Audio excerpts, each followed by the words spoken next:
வீடியோவை தொடர்ந்து பார்க்குறதுக்கு முன்னால் கீழே உள்ள சப்ஸ்கிரைப் பெல் பட்டனை கிளிக் பண்ணுங்கள். அப்போ தான் தொடர்ந்து வரும் செய்திகளை நீங்கள் பார்க்க முடியும்.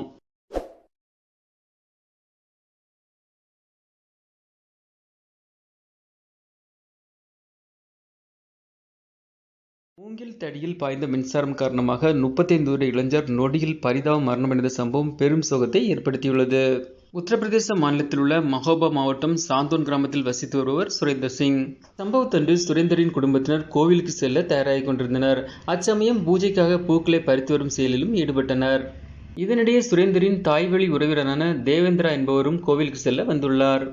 அப்போது வீட்டில் கோவில் திருவிழாவுக்கான கொடியை ஏற்ற 15 அடி நீளமுள்ள மூங்கில் ஒன்றை தேவேந்திரா சேகரித்து வந்தார். அவர் வீட்டிற்குள் மூங்கிலை கொண்டு வரும்போது அதன் மேல் பகுதியில் சென்ற 33 கிலோவாட் அளவிலான மின்சார கம்பிகளை மறந்துவிட்டார்.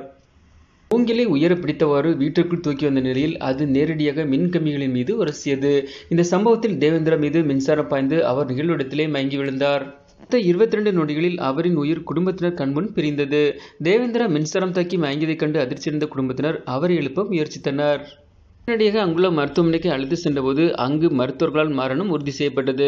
இந்த துயர சம்பவம் குடும்பத்தினிடையே பெரும் சோகத்தை ஏற்படுத்தியுள்ளது.